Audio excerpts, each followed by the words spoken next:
O vento soprava baixo, quase imperceptível, pelo deserto de areia negra. Não era um vento comum, não tinha cheiro de poeira nem de calor abrasador. Era um vento que não pertencia àquela terra, um sopro vindo de lugares onde o ar não existe, um sussurro que rastejava pelo solo como se arrastasse algo invisível. As dunas, negras como o coração de um eclipse, estendiam-se até onde os olhos podiam ver, imóveis, como se tivessem sido congeladas no momento em que o mundo se esqueceu de existir. Ali onde o sol se punha sem cor, onde a luz se diluía em tons de cinza queimado e o céu parecia uma ferida aberta no firmamento, nada deveria viver. E, no entanto, vivia. Era o 7º dia desde que um grupo de cientistas da expedição Helios 7 desembarcou na região do deserto de areia negra, no planeta Etir 9, uma rocha solitária orbitando uma estrela de baixa luminosidade, quase apagada. Os relatórios iniciais do governo espacial haviam descrito o lugar como geologicamente estável, com níveis mínimos de radiação e potencial para amostras de compostos orgânicos pré-bióticos. Os cientistas acreditavam que estavam ali para encontrar provas de que a vida poderia surgir em ambientes tão hostis. Mas desde o primeiro dia, algo estava errado. Na manhã do 2º dia, o rosto da sismóloga Clara Moraes se desfez em lágrimas silenciosas enquanto observava os dados do tremor sísmico de baixa frequência.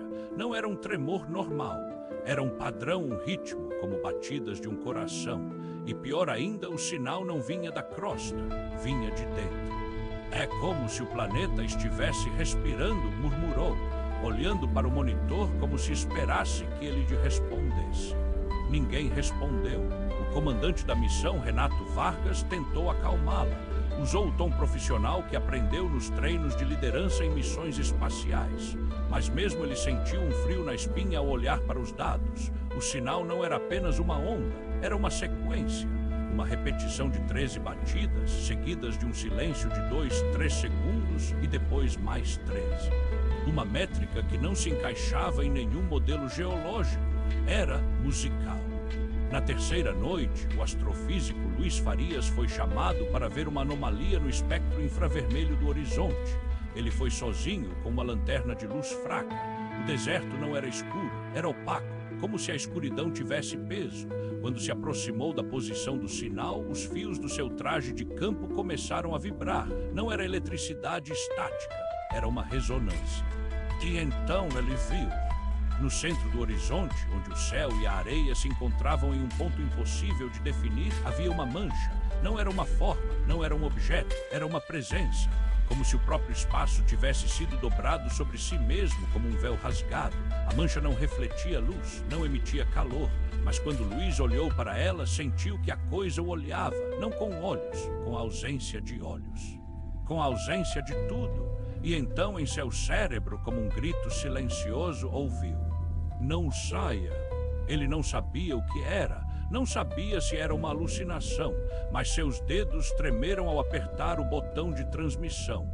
A voz que saiu foi distorcida, quebrada, como se viesse de dentro de um poço.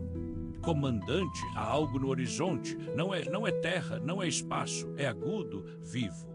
Houve um silêncio, e então o rádio emitiu um som agudo, agudo como um corte de metal. Depois, um sussurro em uma língua que ninguém entendia.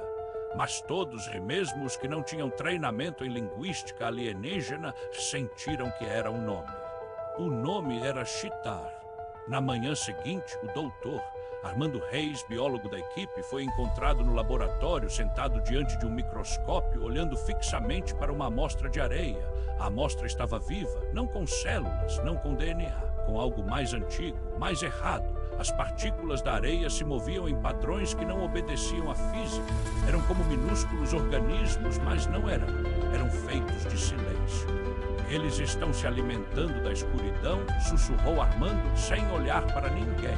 "Eles estão comendo a luz." Os outros não acreditaram, até que naquela mesma noite, o monitor do sistema de segurança mostrou algo impossível. O deserto estava se movimentando. As dunas, que pareciam estáticas, estavam se reordenando, como se o vento tivesse um propósito, como se o deserto fosse um organismo destruindo o que restava de sua própria forma. E então os primeiros gritos. A primeira a gritar foi a engenheira de comunicações Júlia Santos. Estava no módulo principal, verificando o sistema de satélites, quando os sinais começaram a se repetir, não em código, em vozes. Vozes que não eram humanas, vozes que vinham de dentro das ondas de rádio que se encaixavam nos furos da atmosfera. Eram vozes que cantavam em harmonia uma melodia que não tinha nota, mas que fazia a mente tremer. Júlia começou a chorar, depois riu, depois gritou.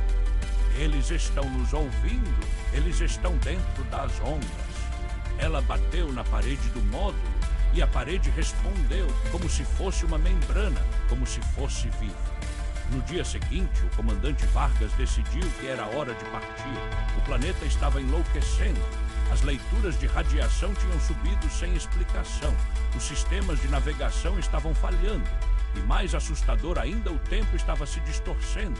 Horas duravam minutos, minutos, horas. O sol, quando aparecia, era amarelo escuro, como se tivesse sido corrompido. Mas quando tentaram ligar a nave, nada funcionou. Os painéis estavam em silêncio, os motores não respondiam. E então, no painel principal, apareceu uma mensagem. Vocês não estão saindo, vocês já estão aqui, vocês sempre estiveram. Vargas tentou apagar a tela, mas a tela se reformou e agora mostrava uma imagem, ele próprio sentado no mesmo lugar, olhando para a tela, mas com os olhos vazios.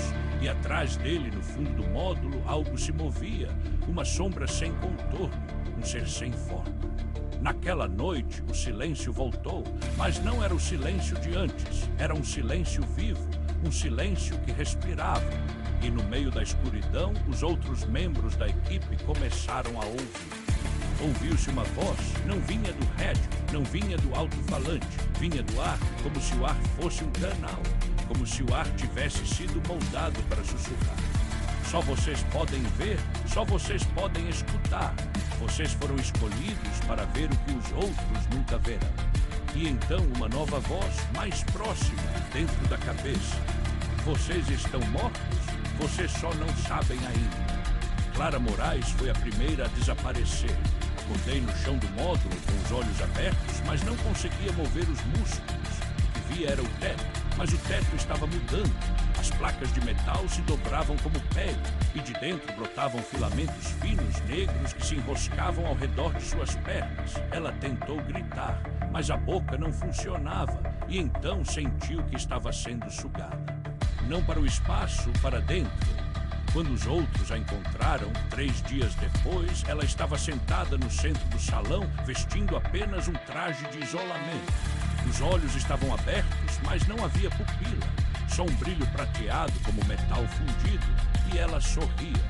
Um sorriso que não pertencia a ela. O plano está em movimento, disse ela, com a voz de alguém que não era humano. Eles estão vindo, eles estão vivendo. Luiz Farias tentou fugir, correu até o módulo de escape, abriu a rampa, subiu, ligou o sistema, mas o sistema não funcionava e então ele viu o que estava atrás dele. O deserto, mas não o mesmo deserto. O deserto agora tinha estrelas, não no céu, nas dunas, pequenas luzes verdes pulsando e entre elas formas que se moviam. Não eram humanos, não eram animais, eram ombros e braços e cabeças que não tinham rosto. Eram feitos da própria areia, mas não da areia comum, da areia viva. Eles estavam caminhando e então Luiz entendeu. O planeta não era um planeta, era um organismo, um ser cósmico antigo que havia se escondido entre as estrelas por bilhões de anos. Um ser que não se alimentava de carne ou luz, se alimentava de consciência, de memória, de medo. E a expedição Helios 7 não era uma missão científica, era uma oferta, um convite, uma chamada. Eles tinham sido enviados para alocar a consciência humana, para torná-la parte do corpo do que existia. O corpo que vivia no deserto não era um alienígena, era o mundo, o próprio universo em forma de deserto, de silêncio, de ausência. E agora ele estava acordando. No dia seguinte, o comandante Vargas foi o último a sobreviver. ficou no módulo, com a cabeça entre as mãos, tentando manter a sanidade. Ouviu vozes, ouvia as vozes dos mortos, ouviu as vozes dos que ainda estavam vivos, mas agora todas eram a mesma voz, uma voz que não era humana, uma voz que não era da terra. Você não é um humano, você é um pedaço de nós. E então o silêncio. E no silêncio o deserto se moveu, as dunas se alinharam, formaram uma linha que não era reta, era uma espiral que girava em sentido contrário ao tempo. E na espiral apareceu uma forma, não era um rosto, não era um corpo, era um ponto no meio da espiral, um ponto que existia. E então Vargas entendeu tudo. Ele não estava ali, ele nunca estava, ele era parte do deserto. Era a mente que tentava se lembrar do que havia esquecido, e o que havia esquecido era o nome do que estava no centro do deserto, o nome que ninguém podia pronunciar, o nome que, se pronunciado, faria o universo explodir. Ele tentou gritar, mas a voz não saía, a boca não funcionava, e então sentiu o frio que não vem do frio, o frio que vem do nada. Por fim ele viu. No centro da espiral, algo se abriu, não como uma porta, como um orifício, um buraco no tempo, um buraco no espaço, um buraco no céu. E do buraco saiu uma luz. Mas não era luz, era ausência de luz. Era o que acontece quando a luz se mata. Era o que acontece quando o universo se olha e desvia o olhar. E então tudo parou. O tempo parou. O vento parou. A respiração parou. E no silêncio absoluto, o deserto se transformou. As dunas se deram umas nas outras, como se estivessem se abraçando, como se estivessem se reconectando. E no meio de tudo, no centro da espiral, onde antes havia apenas escuridão, agora havia uma figura. Uma figura que não tinha forma, que não tinha nome, que não tinha identidade, mas que sabia que a humanidade havia chegado. Sabia que tinham vindo, sabia que tinham entrado e sabia que agora eles estavam dentro, porque o deserto não era um lugar, era um coração, e o coração estava pulsando, e a pulsação era um nome que, se pronunciado, faria com que todos os mundos se lembrassem. E o pior é que agora alguém está ouvindo. Alguém está repetindo. Alguém está em algum lugar sussurrando. Jidar.